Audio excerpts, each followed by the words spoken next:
Imagine ఈ octopus పెద్ద చెవులతో కార్టూన్ క్యారెక్టర్ ఉంటే ఎలా ఉంటుందో అదే మన డుంబో ఆక్టోపస్. మనోడు డీప్ సీలో 2 to 3 కిలోమీటర్స్ డెప్త్లో అక్కడ సన్లైట్ ఉండదు, ఫుల్ ప్రెషర్ ఉంటుంది. ఎంత ప్రెషర్ అంటే ఒకవేళ మనిషి అక్కడ ఉంటే జస్ట్ క్రష్ అయిపోతాడు, అంతలా ప్రెషర్ ఉంటుంది. అట్లాంటి ప్లేసెస్లో కూడా సర్వైవ్ అవ్వగలుగుతాడు మన డుంబో ఎంత పెద్దగా ఉంటాడంటే 20 to 30 సెంటీమీటర్స్ నుంచి 1.5 మీటర్ వరకు పెరుగుతూనే ఉంటాడు. సాఫ్ట్గా జల్లీగా తిరుగుతా.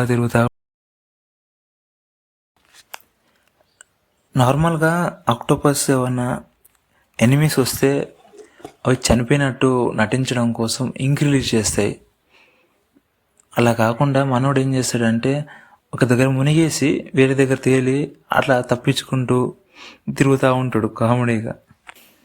వామ్స్ని నెయిల్స్ని తింటూ బతుకుతూ జీవనం సాగిస్తుంటాడు. అంతలో టెంపరేచర్లో హై ప్రెషర్లో మనోడు ఎట్లా ఉంటుండు అనే దాన్ని చూసి మనం కూడా ప్రతి సిచ్యువేషన్కి ఎలా అడాప్ట్ అవ్వాలో చూసి మనం నేర్చుకోవచ్చు. డుంబో ఆక్టోపస్ దాని గురించి మన సైంటిస్టులు చాలా రీసెర్చ్ చేసారు.